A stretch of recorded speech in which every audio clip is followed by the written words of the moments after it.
So I decided I'm going to replace the entire exhaust system. So I'm going to just cut these pipes off right behind the cross member there.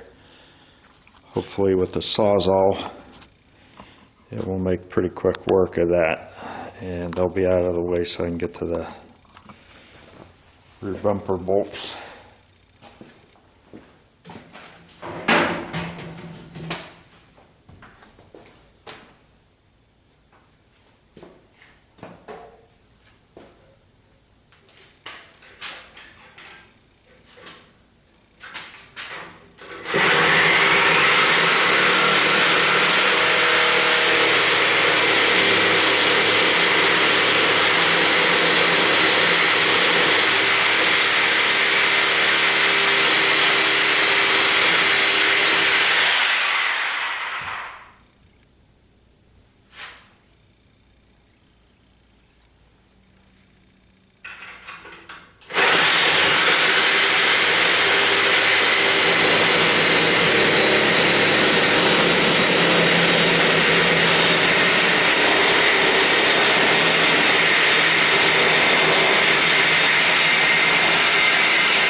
That's interesting.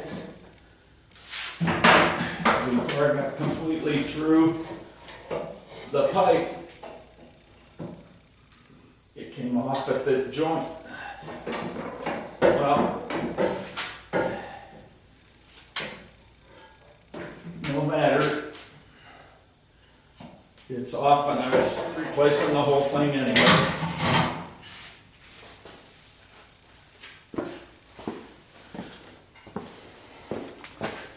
I'll repeat that process on the other pipe and those will be out of my way. So it turns out I cut a perfectly good piece of stainless exhaust.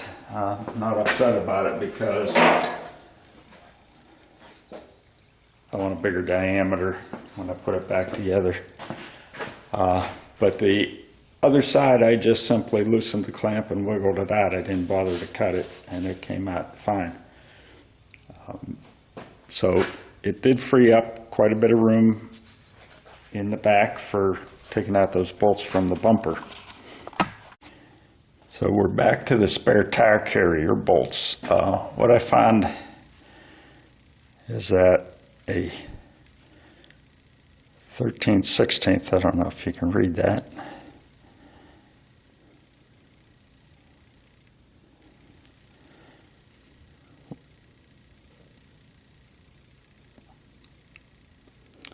there, 13/16 wrench fits on the flats of this retaining bolt here, and I was able to turn it without the inside nut turning. So apparently that's welded in there or something. I don't know how they did that. It's kind of magic. Maybe they did it before they formed the piece and welded the top of it. But from here, what I'm going to do So I'm going to put the bridge jack underneath the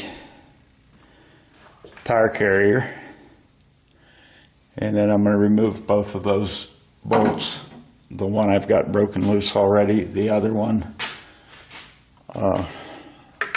shouldn't be a problem, but I'll get the bridge jack under there to support it, and once it's supported I can take those bolts out without it falling and then remove the spare tire carrier. That will give me a lot of room to get to the bumper bolts. The second retaining bolt was a little more stubborn. I had to hit it with some blaster again, and then actually hit it again with a hammer a few times, but it did come loose. And so now I'm going to be able to remove this spare tire carrier.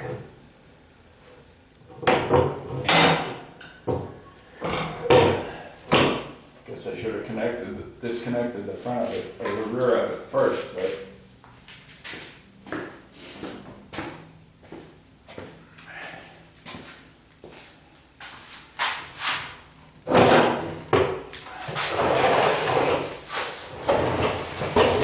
getting this thing out of the way, it's going to give me a lot more room to work.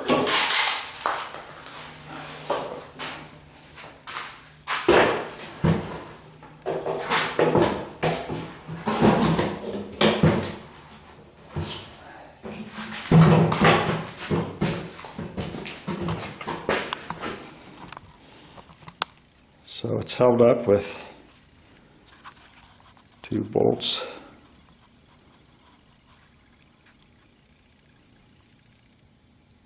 Like that.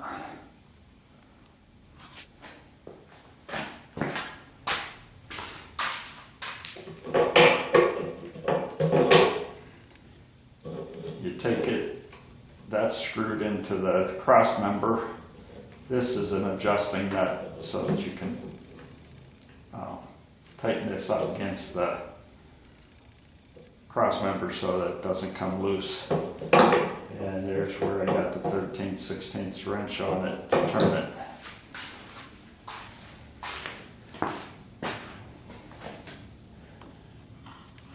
So the next thing is going to be to attack those bolts that hold the bumper on.